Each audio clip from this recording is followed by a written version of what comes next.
दिल्ली में बीते शनिवार को आयोजित जीएसटी काउंसिल की 56वीं बैठक में हिमाचल का पक्ष रखने के बाद शिमला लौटे उद्योग मंत्री हर्षवर्धन चौहान ने बताया कि हिमाचल की ओर से ईएनए पर जीएसटी हटाने का अनुरोध किया गया था, जिसे जीएसटी काउंसिल ने स्वीकार किया है। इसके अलावा हिमाचल में सेब कार्टन पर 18% जीएसटी को कम करने की भी मांग रखी थी, जिस पर वित्त मंत्री निर्मला सीतारमण ने पुनर्विचार के निर्देश दिए हैं। उन्होंने बताया कि इस दौरान उद्योग मंत्री ने केंद्रीय वित्त मंत्री से प्रदेश के लिए आर्थिक सहायता की भी मांग रखी, जिस पर वित्त मंत्री ने मदद करने की बात कही है।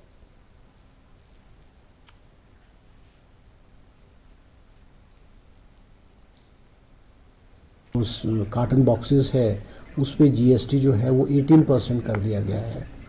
पहले वो 12% होता, 5% होता था, फिर उसको 12 किया, फिर उसको 18% किया है।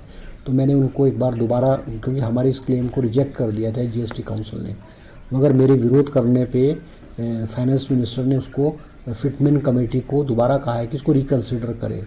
तो मुझे फाइनेंस मिनिस्टर ने पर्सनली भी कहा है कि मैं एप्पल वाले इश्यूज़ में जो है आपकी स्टेट को मदद करूँगी। तो उन्होंने एक बड़ा पॉजिटिव उनकी अप्रोच और पॉजिटिव एश्योरेंस जो है हमें दिया है, और मुझे उम्मीद है कि government of India in issues पे हमारी जो है वो मदद करेंगे।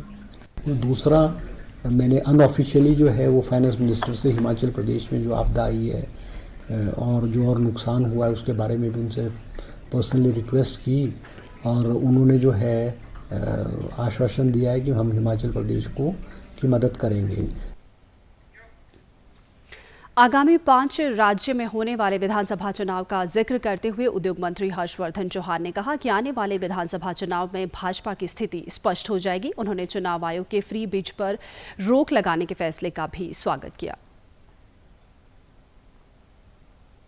5 साल, क्योंकि किसी भी सरकार को काम करने का कार्यकाल 5 साल का होता है।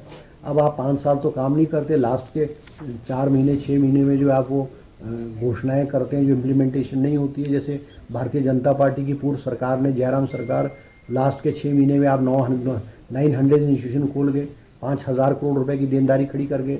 आपने एचआरटीसी की जो सरकारी बसें हैं 8-8.5 करोड़ रुपए की देनदारी है, जो ये इन्होंने लास्ट में प्रधानमंत्री और भारतीय जनता पार्टी के अन्य नेताओं की रैली किए। आप सरकारी धन का दुरुपयोग, सरकारी कर्मचारियों को किस तरह से आप राजनीतिक चीज़ों में झोंकते हैं, वो एक उदाहरण रहा है। हिमाचल प्रदेश के इतिहास में ऐसा कभी नहीं हुआ है, मगर it is for the first time कि जयराम जी की सरकार में लास्ट में ये हुआ है।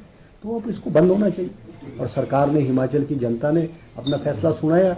In spite of throwing crore of rupees और मिसयूजिंग द गवर्नमेंट मशीनरी, फिर भी भारतीय जनता पार्टी को हिमाचल प्रदेश में नकार दिया गया है।